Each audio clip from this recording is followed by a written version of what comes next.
মক্কা বিজয়ের পর মক্কার মুসলমানেরা, মক্কার কাফেরেরা যখন মুসলমান হয়ে গেল, তখন বেশিরভাগ মুসলমানই কিন্তু আল্লাহর নবীর দূর সম্পর্কের, নিকট সম্পর্কের আত্মীয়।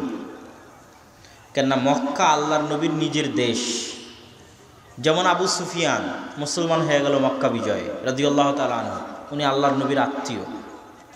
হিন্দা মুসলমান হয়ে গেল মক্কা বিজয়ে, উনি আল্লাহর নবীর আত্মীয়। যেহেতু মক্কায় উনি থাকতেন, মক্কায় তার জন্ম, সেহেতু তার আত্মীয় থাকা স্বাভাবিক না অস্বাভাবিক? স্বাভাবিক। তো মক্কা বিজয়ের পর একটা যুদ্ধ হচ্ছে, হুনাইনের যুদ্ধ। এই যুদ্ধে বিজয়ের পর আল্লাহর নবী গনিমতের মাল বন্টন করতে গিয়ে বেশিরভাগ গনিমতের মাল মক্কার মানুষজনকে দিয়ে দিলেন। কাদেরকে দিয়ে দিলেন? গনিমতের মাল কাদের দিয়ে দিলেন? মক্কার মানুষকে দিয়ে দিলেন। তখন মদিনার যারা আনসার ছিল তাদের কানের মধ্যে শয়তান পুশ ইন করে দিল যে তোমরা এতদিন ইসলামের জন্য চেষ্টা করলা, তোমরা যুদ্ধ করলা বদর, তোমরা যুদ্ধ করলা উহুদ, তোমরা যুদ্ধ করলা খন্দক, তোমাদের বাড়িতে আশ্রয় নিল আল্লাহর নবী, তোমাদের বাড়িতে আশ্রয় নিল মক্কায় থেকে পালিয়ে যাওয়া মুসলমানেরা। আর আজকে একদিন হয়নি মক্কার মুসলমান ইসলাম গ্রহণ করা, আর গনিমতের মাল আমরা সারা জীবন চেষ্টা করলাম, পালাম না, পরিশ্রম করলাম, আমরা পেলাম না, ওরা এখনই মুসলমান হয়ে গনিমতের মাল নিয়ে চলে গেল। শয়তান এটা দিতে পারে না? পারে না? এবং শয়তান দিয়ে দিয়েছে।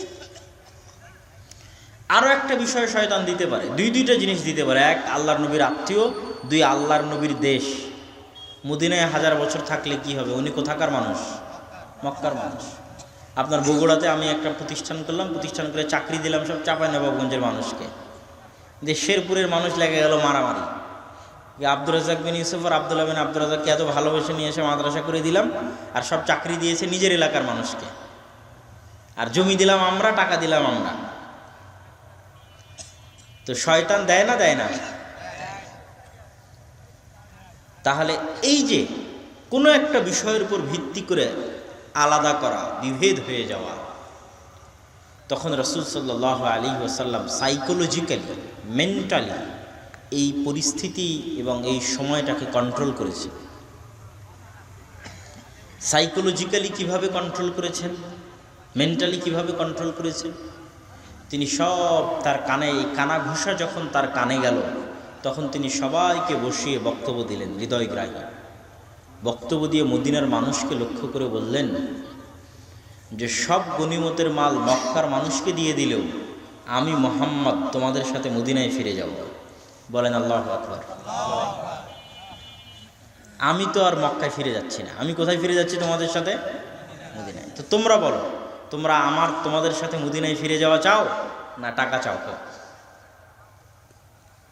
তো রাসূল সাল্লাল্লাহু আলাইহি ওয়াসাল্লামের এই যে সাইকোলজিক্যালি, মেন্টালি, মানসিকভাবে তিনি যখন তাদেরকে কন্ট্রোল করলেন, তখন অনেকের চোখে পানি চলে আসলো যে এটার জন্য আমরা জীবনও দিয়ে দিতে পারি যে রাসূল সাল্লাল্লাহু আলাইহি ওয়াসাল্লাম আমাদের সাথে মদিনায় ফিরে যাবে, এর বিনিময়ে আমাদের কিছুর দরকার নেই। এটাই আমাদের সবচেয়ে বড় সৌভাগ্য। আর মদিনার মানুষ সেই সৌভাগ্য পেয়েছে। রাসূল সাল্লাল্লাহু আলাইহি ওয়াসাল্লাম তাদের সাথেই মৃত্যু পর্যন্ত অবস্থান করেছে। মক্কা বিজয়ের পর কি আল্লাহর নবী মক্কায় ফিরে এসেছেন? আসেননি। মক্কা বিজয়ের পর রাসূল সাল্লাল্লাহু আলাইহি ওয়াসাল্লাম মদিনাতেই থেকেছেন এবং মৃত্যু তিনি মদিনাতেই বরণ করেছেন, এবং তার কাফন এবং দাফন মদিনাতেই সম্পন্ন হয়েছে, এবং এখনও তার কবর মদিনা মুনাওয়ারাতেই আছে। আরেকটা ঘটনা, রাসূল সাল্লাল্লাহু আলাইহি ওয়াসাল্লামের জীবদ্দশায় একজন আনসারী অথবা একজন মুহাজির কেউ কারো গায়ে আঘাত করেছে, কাসা। তখন দুইজনই চিৎকার দিয়ে উঠেছে, ইয়া লাল মুহাজিরিন, ইয়া লাল আনসার। মুহাজিররা মুহাজিরদের ডাকতে শুরু করেছে, আনসারেরা আনসারদের ডাকতে শুরু করেছে। এই মুহাজির, তোমরা কোথায়? তোমাদের একজন ভাইকে আজকে এখানে আনসারেরা মারতেছে। এই আনসার, তোমরা কোথায়? আজকে তোমাদের ভাইকে এখানে মুহাজির মারতেছে। স্বাভাবিক একটা ছোট্ট দুই কথা মানুষের মধ্যে হয়। কিন্তু এই দুই কথাকে কেন্দ্র করে একজন আর একজনের গোত্রের উপর ভিত্তি করে ডাক দেওয়া শুরু করল। তখন রাসূল সাল্লাল্লাহু আলাইহি সাল্লাম এই ডাক শুনে বললেন, মা বালু দাওয়াল জাহিলিয়া, মা বালু দাওয়াল জাহিলিয়া, কি ভয়ঙ্কর জঘন্য নিকৃষ্ট জাহিলিয়াতের আহ্বান। আমি আজ তোমাদের কাছ থেকে যে আহ্বান শুনলাম, এই আহ্বান জাহিলিয়াতের আহ্বান। জাহিলি যুগে মানুষকে এভাবে ডাকতে পারে, এই কুরাইশরা আসো। কিন্তু আমি মুহাম্মদ যখন ইসলাম নিয়ে এসেছি, তখন ডাক হবে শুধু কালিমা লা ইলাহা ইল্লাল্লাহর উপর ভিত্তি করে, এই মুসলমানেরা আসো। কথা মানে বুঝতে পারেননি? তখন আর বগুড়ার মানুষ আর রাজশাহীর মানুষ থাকবে না, তখন আর ঢাকার মানুষ, চিটাগাং আর সিলেটের মানুষ থাকবে না। ঠিক তেমন বাংলাদেশি আর পাকিস্তানি থাকবে না, সৌদি আর কুয়েতি থাকবে না, আর ফিলিস্তিনি থাকবে না। তখন থাকবে শুধু মুসলমান। মা বালু দাওয়াল জাহিলিয়া, কি জঘন্য, কি নিকৃষ্ট এই জাহিলিয়াতের আহ্বান। এবং এই ভারত উপমহাদেশে মুসলমানেরা এই ভ্রাতৃত্ব, এই উখুওয়াত এর প্রমাণ দিয়েছে, বহন করেছে, পালন করেছে। আমরা আজকে যে স্বাধীন বাংলাদেশের দাবি করি, যে স্বাধীন বাংলাদেশ নিয়ে আমরা গর্ব করি, এই স্বাধীন বাংলাদেশের মানচিত্র আমরা 1971 সালে অর্জন করিনি, বরং এই স্বাধীন বাংলাদেশের মানচিত্র আমরা অর্জন করেছি 1947। এবং এই মানচিত্র অর্জন করার আগের ছোট্ট একটা ঘটনা বললে এই উখুওয়াতের প্রমাণটা আপনারা পাবেন। শেরে বাংলা একে ফজলুল হক ছিলেন অবিভক্ত বাংলার একমাত্র প্রধানমন্ত্রী। তার আগে বা তার পরে অবিভক্ত বাংলার একক প্রধানমন্ত্রী আর কেউ হয়নি। তো এই অবিভক্ত বাংলার প্রধানমন্ত্রিত্ব নেওয়ার পরেই তিনি মূলত জমিদারি প্রথা বিলুপ্ত করেছিলেন। আমরা আজকে যেই দেশে বসবাস করতেছি, এই দেশে আমাদের সম্পত্তির কোনো মালিকানা ছিল না দীর্ঘ 200 বছর। RS পর্যায়ে আপনাদের যে নাম আছে, CS বা SA পর্যায়ে আপনাদের যে নাম আছে, তার আগে আমরা শুধু যে জমি আমরা ভোগ দখল করছি তার খাজনা দেওয়ার দায়িত্ব শুধু ছিল আমাদের। কিন্তু মূল জমির মালিকানা বন্টন করা ছিল জমিদারি ভিত্তিতে, যে এই পুরো গ্রামটা একজনের জমিদারিতে দিয়ে দিলাম, মূল জমির মালিক সে। আমরা শুধু জমিতে কাজ করব এবং নির্ধারিত হারে তাদেরকে কর দিব, ফসল দিব। কিন্তু তার 200 বছর আগে এই জমির মালিক আমরা ছিলাম, আমাদের মালিকানা ছিল, আমাদের বাপদাদা আদি পুরুষেরা মালিকানা ছিল। দেখেই ইতিহাসের পরিসংখ্যান দাবি করছে, জরিপ দাবি করছে যে সমগ্র ভারত, বাংলাদেশ, পাকিস্তানের 5 ভাগের 1 ভাগ সম্পত্তি মসজিদ এবং মাদ্রাসার নামে ওয়াকফ করা ছিল ব্রিটিশরা আসার আগে। সমগ্র পাক ভারতের 5 ভাগের 1 ভাগ, গোটা পাকিস্তান, বাংলাদেশ, ভারতকে 5টা ভাগ করার পর 1 ভাগ করলে যত সম্পত্তি হবে তত সম্পত্তি গোটা ভারত, পাকিস্তান, বাংলাদেশে মসজিদ মাদ্রাসার নামে ওয়াকফ ছিল। তো সেই জমিগুলো কোথায়? এই জমিগুলো লাখেরাত সম্পত্তি বাজেয়াপ্তকরণের সময় ব্রিটিশরা বাজেয়াপ্ত করে এবং এগুলোই সরকারি মালিকানায় নিয়ে আবার জমিদারি হিসেবে বন্টন করে দেয়। এই জন্য 2-1টা ঐতিহাসিক মসজিদ ছাড়া 500 বা 600 বছরের পুরাতন মসজিদের নামে কোনো জমিও নাই, কোনো জায়গাও নাই, কিছুই নাই। মসজিদের নামে যত ওয়াকফ আছে, মাদ্রাসার নামে যত ওয়াকফ আছে, সব গত 200 বছরের। কিন্তু আমরা মুসলমানেরা এই দেশে 200 বছর থেকে বাস করছি না, আমরা বাস করছি প্রায় 800 বছর থেকে। তাহলে 800 বছর আগেও আমার বাপদাদা মসজিদ মাদ্রাসার নামে জমি ওয়াকফ করেছে, কিন্তু এটা নাই। কেন নাই? এটা ব্রিটিশরা আসার পর লাখেরাত সম্পত্তি বাজেয়াপ্তকরণের সময় রাষ্ট্রীয়ভাবে সম্পত্তিগুলো বাজেয়াপ্ত করা হয়, বাজেয়াপ্ত করে সরকারি মালিকানায় নিয়ে সেগুলো আবার জমিদারি হিসেবে বন্টন করে দেওয়া হয়। সম্মানিত উপস্থিতি, তো এই শেরে বাংলা একে ফজলুল হক, তিনি যেহেতু অবিভক্ত বাংলার প্রধানমন্ত্রী ছিলেন, তো 47-এর আগে তিনি মুসলিম লীগ করতেন না, তিনি কৃষক শ্রমিক প্রজা পার্টি এরকম একটা দলের নাম ছিল তার, যেটার মাধ্যমে তিনি ক্ষমতায় গেছিলেন। তো তিনি চাইতেন যে পশ্চিম বাংলা এবং এই বাংলা মিলে একত্রিত হয়ে সম্পূর্ণ আলাদা দেশ, তথা তার প্রস্তাব ছিল দেশ হবে তিনটা, একটা পাকিস্তান, একটা ইন্ডিয়া, আর একটা এই বাংলার ওই বাংলা মিলে বাংলাদেশ। কিন্তু ইন্ডিয়ার কলকাতার যারা দাদাবাবু ছিল তারা কিন্তু এই প্রস্তাব গ্রহণ করেনি, তারা বলেছিল যে আমরা ইন্ডিয়ার সাথেই থাকব। তখন শেরে বাংলা একে ফজলুল হক হোসেন শহীদ সোহরাওয়ার্দীর সাথে তার যে দূরত্ব ছিল, মুসলিম লীগের সাথে তার যে দূরত্ব ছিল, এই দূরত্ব মিটিয়ে তিনিও তখন মুসলমানদের মুসলমানিত্ব বাঁচানোর জন্য, মুসলমানদের পরবর্তী বংশধরকে রক্ষার জন্য তখন তিনি মুসলিম লীগে যুক্ত হয়ে তিনিও আলাদা স্বাধীন মুসলমানদের রাষ্ট্রের জন্য বের হয়ে আসলেন, যার ফলশ্রুতিতে 1947-এ আমরা এই ভূখণ্ড মানচিত্র আকারে স্বাধীন ভূখণ্ড আমরা পাই। তো এই যে ওনার বের হয়ে আসা এবং যুক্ত হওয়া, এটা মূলত ছিল ইসলামী ভ্রাতৃত্বের উপর ভিত্তি করে, যেটা আমি বক্তব্যের শুরুতে বলেছিলাম, তেরা মেরা রিশতা কিয়া তো লা ইলাহা ইল্লাল্লাহ। আর আজকে আমাদের মধ্যে সবচেয়ে বড় দেওয়াল দাঁড় করিয়ে দিয়েছে, এই ভ্রাতৃত্ব এবং ভালোবাসার মধ্যে সবচেয়ে বড় দেওয়াল দাঁড় করিয়ে দিয়েছে দেশের জাতীয়তাবাদ বা ন্যাশনালিজমের উপর ভিত্তি করে মানুষের যে ভালোবাসা এবং মানুষের যে আবেগ, সেটা। এই জন্য আল্লামা ইকবাল এই কবিতার শেষের দিকে এসে বলেছেন, ওই বাক্যটা আবারও বলি, ইসলাম তেরা দেশ হ্যায় তো মুস্তফা ভি হ্যায়, তোর দেশের নাম ইসলাম, তুই মোহাম্মদী। তখন তিনি মোহাম্মদীকে ডাক দিয়ে বলছেন, আই মুস্তফা ভি আই মোহাম্মদী, খাক মে ইস বুত কো মিলা দে। এই যে নতুন মূর্তির তোমরা পূজা শুরু করেছো, এই নতুন মূর্তিকে তোমরা ধ্বংস করে দাও, চূর্ণ বিচূর্ণ করে দাও। তিনি আরও মানুষকে কোরআন এবং হাদিস থেকে দলিল দিতে গিয়ে বলেছেন, তারকে ওয়াতান সুন্নতে মাহবুবে ইলাহি, যদি জাতীয়তাবাদের উপর ভিত্তি করে কোনো কিছু তৈরি করা ইসলামী হতো, তাহলে রাসূল সাল্লাল্লাহু আলাইহি ওয়াসাল্লাম মক্কা ছেড়ে মদিনায় হিজরত করতেন না। তিনি মক্কা ছেড়ে মদিনায় হিজরত করেছেন এটা, তথা নিজের মাতৃভূমি ছেড়ে দিয়েছেন, নিজের স্বদেশ ছেড়ে দিয়েছেন, তথা ইসলামের ভ্রাতৃত্বের মূল মানদণ্ড স্বদেশ নয়, ইসলামের ভ্রাতৃত্বের মূল মানদণ্ড মাতৃভূমি নয়। তিনি যে ঈমান বাঁচাতে, ইসলাম আকীদা বাঁচাতে মক্কা ছেড়ে মদিনায় গেছে। মদিনার আনসারদের সাথে মক্কা থেকে আসা মুহাজিরদের ভ্রাতৃত্ব গড়ে উঠেছে দেশের উপর ভিত্তি করে নয়, গোত্রের উপর ভিত্তি করে নয়, কালিমা লা ইলাহা ইল্লাল্লাহর উপর ভিত্তি করে মক্কা থেকে আসা মুহাজির আর মদিনায় থাকা আনসারদের মধ্যে ভ্রাতৃত্ব গড়ে উঠেছে।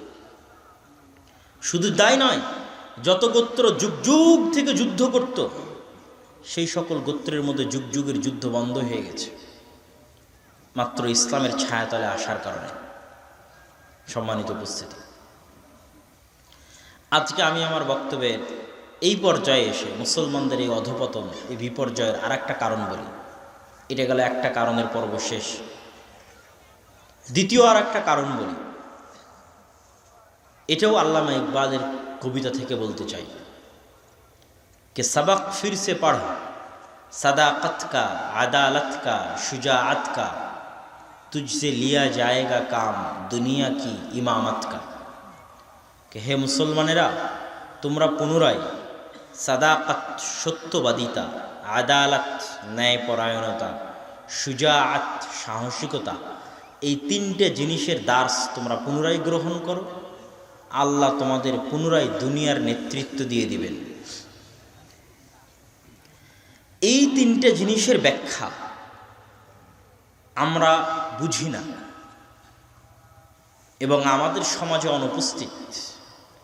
তিনি এই তিনটে বাক্যের মধ্যে এটাও বলেননি যে মুসলমানেরা তোমরা সালাত আদায় করো, মুসলমানেরা তোমরা সিয়াম পালন করো, মুসলমানেরা তোমরা জাকাত প্রদান করো, এগুলো বলেননি। কি বলেছেন? সাদাকাত কা, আদালত কা, শুজাআত কা, সত্যবাদিতা, ন্যায়পরায়ণতা, সাহসিকতা, এই তিনটা এমন মৌলিক গুণ, যে মৌলিক গুণের উপর আল্লাহ নবীদেরকে জন্ম দিতেন নবুয়ত পাওয়ার আগেই।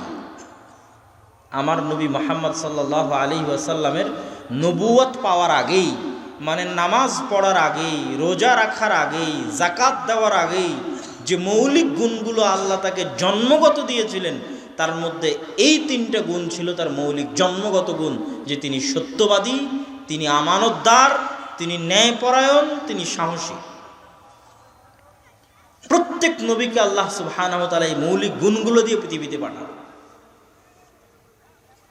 এবং তার সত্যবাদিতার কারণে মানুষ বিশ্বাস করেছে যে তার দাবি সত্য। তিনি যে বলছেন আমি মুহাম্মদ, আমি আল্লাহর নবী, এটা মানুষ বিশ্বাস করেছে নবী দাবি করার আগে তার সত্যবাদিতার কারণে।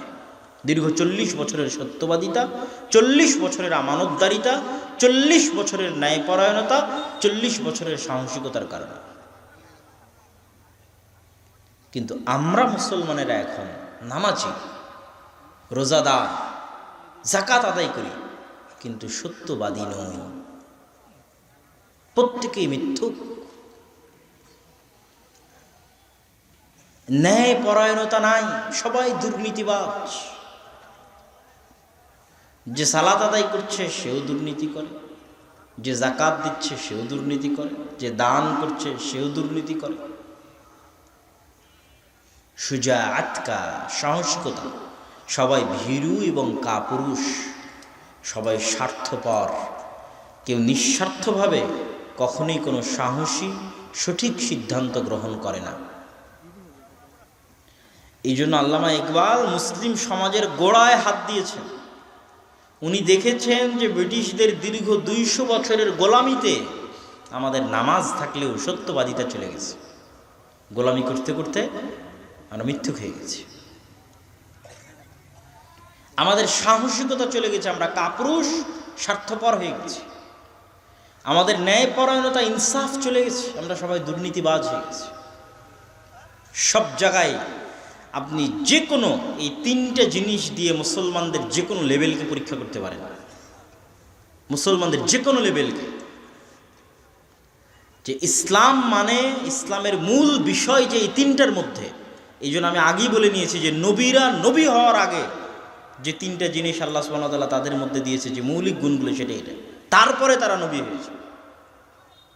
তো এই মৌলিক গুণগুলো পূর্ব শর্ত লাগবেই। আপনি যে কোনো কিছুকে এই তিনটে জিনিস দিয়ে পরীক্ষা করবেন, দেখবেন আমরা মুসলমানেরা পিছিয়ে আছি। মসজিদে যান, দেখবেন মসজিদে সত্যবাদিতা নাই, ন্যায়পরায়ণতা, ইনসাফ নাই, সাহসিকতা নাই। নামাজ আছে, রোজা আছে, সব কিছু আছে, ইমাম, মুয়াজ্জিন, মসজিদের কমিটি সত্যবাদী নয়, মিথ্যুক, সবাই মিথ্যা কথা বলে। ন্যায়পরায়ণতা, ইনসাফ নাই, একজন আর একজনের উপর জুলুম করে, অত্যাচার করে কিভাবে কে কাকে ডিঙ্গিয়ে যাবে, সেই বেইনসাফি এবং অত্যাচারের কালচার এবং কৃষ্টি সংস্কৃতি প্রচলিত আছে। মাদ্রাসায় যান, মাদ্রাসায় গিয়ে দেখবেন সত্যবাদিতা নাই, ন্যায়পরায়ণতা নাই, ইনসাফ নাই, সাহসিকতা নাই। ইসলামী দলে যান, ইসলামী সংগঠনে যান, যাই দেখবেন ইসলামী দল, ইসলামী সংগঠনে সব কিছু আছে, কিন্তু কি নাই? সত্যবাদিতা নাই, ন্যায়পরায়ণতা নাই। এক নেতাকর্মী আর এক নেতাকর্মীর বিরুদ্ধে গ্রুপিং, যে যোগ্য তাকে কিভাবে বাইসাইড করে দেওয়া যাবে, তার যোগ্যতার মাপকাঠি অনুযায়ী তাকে না দিয়ে তাকে বাইসাইড করে দেওয়া, এই সকল কৃষ্টি কালচার দেখবেন সব জায়গায় আছে। তথা ইসলামের নামে আমাদের মধ্যে সব কিছু আছে, কিন্তু ইসলামের মূল জিনিসটাই নাই। এবং আমরা আমাদের আলোচনা, বক্তব্য, সকল কিছুতে যে বিষয়গুলো নিয়ে আলোচনা করি, সেগুলোর চাইতেও বেশি জরুরি এই জিনিসগুলো। এটা আমি আর একটা ছোট্ট উদাহরণ দিয়ে আপনাদের কাছে পরিষ্কার করি। সেটা হচ্ছে মানুষের সাথে সম্পৃক্ত হক, হুকুকুল ইবাদ। মানুষের সাথে সম্পৃক্ত হক, হুকুকুল ইবাদ। আমরা যত আলোচনা করি আমাদের বক্তব্যের মঞ্চে, সব আলোচনা করি হুকুকুল্লাহ, আল্লাহর হক নিয়ে। সালাত আল্লাহর হক, সিয়াম আল্লাহর হক, আমি শিরক করব না আল্লাহর হক, বেদাত করব না, আল্লাহ আল্লাহ রসুলের হক। কিন্তু আমরা সবাই আল্লাহ এবং আল্লাহ রসুলের হক নিয়ে সচেতন, কিন্তু মানুষের হক নিয়ে অসচেতন। আরও একদম এক্সাক্ট আপনাকে উদাহরণ দেই, সে সাচ্চা মুসলমান, এই জন্য সে কি খাবে না? শুকুরের গোস্ত খাবে না। সাচ্চা মুসলমান, কেন? শুকুরের গোস্ত খাওয়া হারাম কে করেছে? আল্লাহর হক। সে সাচ্চা মুসলমান, তাই মদ খাবে না। কিন্তু সে আর একজনের টাকা মেরে সেই টাকা দিয়ে ভাত কিনে ঠিকই খাবে। আর একজনের অন্যায়ভাবে দখল করে কৌশলে হারাম ইনকাম করে সেই হারাম ইনকাম দিয়ে হালাল জিনিস কিনে খাবে। কেননা তার কাছে এই হারাম ইনকামটা হালকা। কেন? এটা মানুষের হকের সাথে সম্পৃক্ত। কিন্তু ইসলাম বলছে এটা বেশি ভয়াবহ। একদিন, 10 দিন, 50 দিন, 1000 দিন মদ খাওয়ার পরেও যদি কেউ আল্লাহকে বলে, আল্লাহ আমি এতদিন মদ পান করেছি, আমাকে ক্ষমা করে দেন, আল্লাহ চাইলে ক্ষমা করতে পারে না? পারে না? পারে। ইয়া ইবাদিয়াল্লাযীনা আসরাফু আলা আনফুসিহিম লা তাকনাতু মির রাহমাতিল্লাহ ইয়া ইবাদি লাউ আতাইতুম বিকুরাবিল আরদি খাতায়া। হে আমার আদম সন্তান, তোমরা যদি আসমান জমিন ভর্তি গুনাহ নিয়ে উপস্থিত হও, লা আতাইতুম বিকুরাবিল আরদি মাগফিরা, তার মধ্যে যদি শিরক না থাকে, আমি আল্লাহ আসমান জমিন ভর্তি ক্ষমা নিয়ে উপস্থিত হব। তো আল্লাহ সুবহানাহু ওয়া তাআলা এগুলো ক্ষমা করে দিবেন, দিতে পারে। কিন্তু ওই আপনি যদি হারাম ইনকাম করে, সুদ নিয়ে, ঘুষ নিয়ে, মানুষকে মিথ্যা কথা বলে টাকা নিয়ে, ধোঁকা দিয়ে, ওজনে কম দিয়ে ইনকাম করে, সেই ইনকাম দিয়ে যদি হালাল জিনিস ক্রয় করে খান, তো ওই যে মানুষকে 5 টাকা 10 টাকা আপনি ধোঁকা দিলেন, সরকারি কাজে টেন্ডার নিয়ে রাস্তা তৈরি করতে ধোঁকা দিলেন, দুর্নীতি করলেন, জনগণের টাকা মেরে দিলেন, টাকা দেশ থেকে পাচার করে দিলেন, এগুলোকে আল্লাহ ক্ষমা করে দিবে? এগুলো আল্লাহ কখনোই ক্ষমা করবেন না। এটা কিসের শব্দ হচ্ছে? হ্যাঁ, মেশিনটা চলে যাচ্ছে, রাস্তা চলে যাচ্ছে, গাড়ি চলে যাচ্ছে।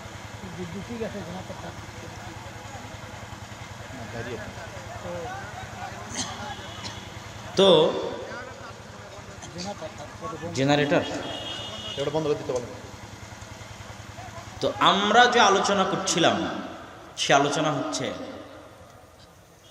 যে আমাদের সমাজে যে বিষয়টাকে আমরা বেশি গুরুত্ব দিয়েছি, ওটার চাইতেও বেশি গুরুত্বপূর্ণ ইসলামে, আল্লাহ সুবহানাহু ওয়া তাআলার কোরআনে, সেটা হচ্ছে মানুষের সাথে মানুষের পরস্পরের সম্পর্ক, মানুষের সাথে মানুষের পরস্পরের ভ্রাতৃত্ব, মানুষের সাথে মানুষের পরস্পরের হক, হুকুকুল ইবাদ। কিন্তু আমরা সেটাতেই সবচেয়ে পিছিয়ে।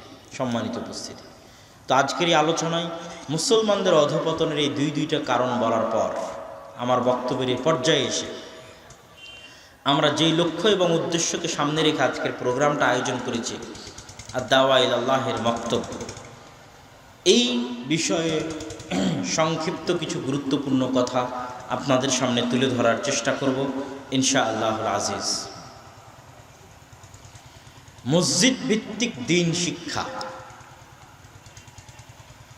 মসজিদ শুধু মুসলমানদের ছিল, উম্মতে মুহাম্মাদির ছিল, এরকম নয়।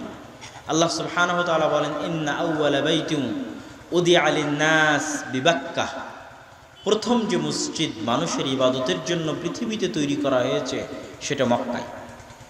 আবু যর গিফারি রাদিয়াল্লাহু তাআলা আনহু বলেন যে দ্বিতীয় যে মসজিদ পৃথিবীর বুকে মানুষের ইবাদতের জন্য তৈরি করা হয়েছে সেটা হচ্ছে আল মসজিদ আল আকসা। তিনি রাসূল সাল্লাল্লাহু আলাইহি ওয়াসাল্লামকে জিজ্ঞেস করলেন, কাম বাইনাহুমা, এই দুইটা মসজিদের মধ্যে নির্মাণ কাল দিয়ে দূরত্ব কতদিনের হে আল্লাহ রাসূল? রাসূল সাল্লাল্লাহু আলাইহি ওয়াসাল্লাম বললেন, 40 আম, 40 বছরের দূরত্ব। তাহলে পৃথিবীর প্রথম নির্মিত মসজিদ যদি মক্কায় হয়, দ্বিতীয় নির্মিত মসজিদ যদি জেরুজালেম ফিলিস্তিনে হয়, তাহলে এতটুকু প্রমাণিত হলো যে আল্লাহর নবীর আগেও 1000 বছর যাবৎ মসজিদ পৃথিবীতে দ্বীন এবং ইসলাম প্রচারের মাধ্যম ছিল। শুধু তাই নয়, ইব্রাহিম আলাইহিস সালাতু ওয়াস সালামের পরিবারকে আল্লাহ যে পৃথিবীতে একমাত্র আদর্শ পরিবার করে গড়ে দিলেন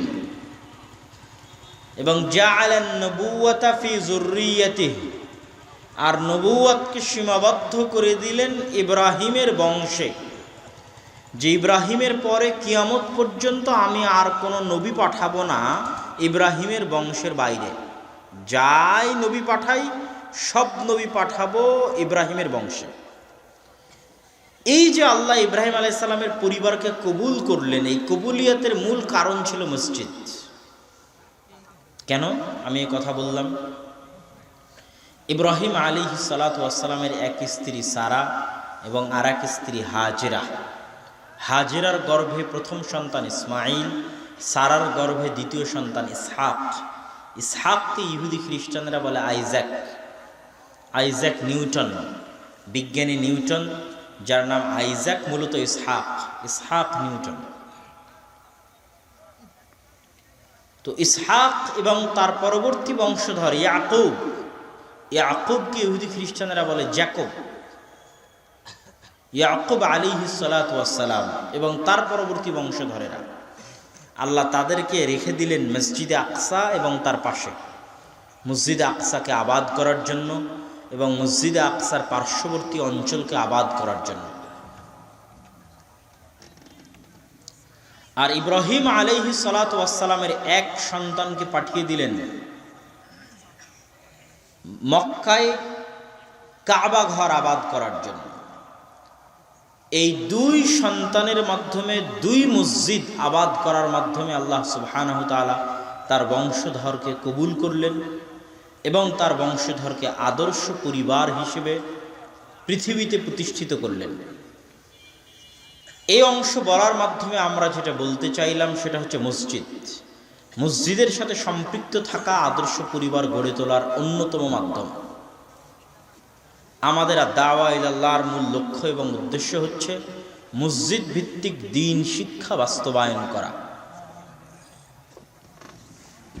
মসজিদ ভিত্তিক প্রতিটি মসজিদই হোক দ্বীন শিক্ষার প্রথম পাঠশালা। এই মসজিদ ভিত্তিক এই দ্বীন শিক্ষার লক্ষ্য এবং উদ্দেশ্য নিয়ে আমরা ইতিমধ্যে প্রায় 130-এর অধিক মসজিদ সফর করেছি, যার মধ্যে আপনাদের শেরপুর অঞ্চলেরও অনেক মসজিদ ছিল। পুরো বগুড়ার প্রায় প্রতিটি উপজেলায় আমাদের একদিন করে সময় দেওয়া আছে। আর এই মক্তবগুলো যেন সুন্দরভাবে, ভালোভাবে, ধারাবাহিকভাবে পরিচালিত হয়, তার জন্য সেটার সিলেবাসও আমরা প্রণয়ন করেছি। উসমানী কায়দা এবং আদর্শ শিক্ষা বা তালিমউদ্দিন, এই সিলেবাসের আলোকে শিক্ষকেরা যেন ভালোভাবে পাঠদান করতে পারে, এই জন্য শিক্ষকদের প্রশিক্ষণেরও ব্যবস্থা গ্রহণ করা হয়েছে। এবং আজকে থেকে আল জামিয়া সালাফিয়া ডাঙ্গিপাড়া পবা রাজশাহীতে প্রায় 50 জনের ব্যাচের মাধ্যমে প্রথম প্রশিক্ষণ শুরু হয়েছে মক্তবের শিক্ষকদের, আলহামদুলিল্লাহ, এবং ধারাবাহিকভাবে এটা অব্যাহত থাকবে। এই মক্তবগুলো ম্যানেজমেন্ট করার জন্য আমাদের নিজস্ব একটা অ্যাপ আছে, যেই অ্যাপ এই সমস্ত দায়িত্বশীল এবং মক্তবের শিক্ষকদের শিখিয়ে দেওয়ার মাধ্যমে মক্তবের ম্যানেজমেন্ট সিস্টেমটাও কেন্দ্রীয়ভাবে কন্ট্রোল করা হবে।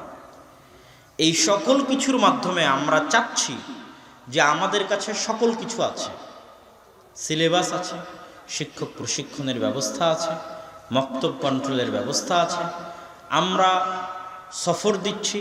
সুতরাং দেশ এবং জাতির কাছে আমাদের উদাত্ত আহ্বান থাকবে, যারা এখানে উপস্থিত হয়েছেন, যারা অনলাইনে শুনছেন, এবং বিশেষ করে যারা অনলাইনে আমাদের বক্তব্যগুলো আপলোড দেন, তারা বক্তব্যের শেষের দিকে যখন জামিয়া সালাফিয়ার কথা আসে বা যখন আমাদের দাওয়া ইলাল্লাহর এই গুরুত্বপূর্ণ দিক নির্দেশনাগুলোর কথা আসে, এগুলো যদি বারবার আসতে থাকে তাহলে বক্তব্যের সাথে বারবার দিতে হবে। কিন্তু আমাদের ভাইয়েরা যারা ভিডিওর দায়িত্ব পালন করে, তারা শুধু যে চুম্বক অংশ যেটা দিলে তার ভিউ বেশি হবে, যেমন আজকে বক্তব্যের শুরুতে যে আলোচনা করেছিলাম অতটুকুই তারা দিবে। কিন্তু এই যে প্রত্যেকটা বক্তব্যে আমরা একটা বিষয় নিয়ে কাজ করছি, এক জায়গা থেকে আর এক জায়গায় যাচ্ছি, দিনই কারণে এটাকে মূল্যায়ন করতে হবে এবং চেষ্টা করতে হবে আমরা যখন ফুল বক্তব্য দিব কোথাও, বক্তব্যের মধ্যে যদি বারবার আসে তো বারবারই জামিয়া সালাফিয়া এবং দাওয়া ইলাল্লাহর এই কথাগুলোকে মূল্যায়ন করতে হবে, যাতে দেশ এবং সাধারণ মানুষ জানতে পারে, জেনে তারা আগ্রহী হতে পারে, আগ্রহী হয়ে তারা উদ্যোগ নিতে পারে। আমাদের এই বক্তব্য প্রচারের মাধ্যমে একজনও যদি বাংলাদেশের কোনো প্রত্যন্ত অঞ্চলে মক্তব চালু করে, তো সেখানে যে কোরআনের শিক্ষা হবে তার নেকিও আমরা পাবো ইনশাআল্লাহ। সফর করতে গিয়ে আমরা এমনও মসজিদ পেয়েছি যারা আমাদের বক্তব্য শুনে আগেই মক্তব চালু করে বসে আছে, তাদের নিজ উদ্যোগে মক্তব চালু করে তারা পরিচালনা করছে, দেখাশোনা করতেছে। তা আপনাদের কাছে উদাত্ত আহ্বান থাকবে, চলমান যে শিক্ষা কারিকুলাম এবং শিক্ষা কার্যক্রম দেশে বাস্তবায়ন হচ্ছে, ভবিষ্যতে আরও হবে।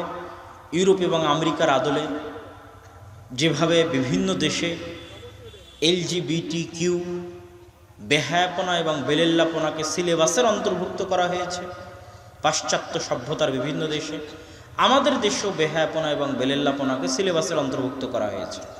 নাচ এবং গানকে মুসলমানের সন্তানের জন্য বাধ্যতামূলক করা হয়েছে, যা সরাসরি আল্লাহর বিধানের প্রকাশ্য লঙ্ঘন। এমনও ভয়ঙ্কর পরিস্থিতিতে যদি আমরা আমাদের পরবর্তী প্রজন্মকে বাঁচাতে চাই, তাহলে মসজিদ ভিত্তিক দিন শিক্ষা চালু করার কোনো বিকল্প নাই।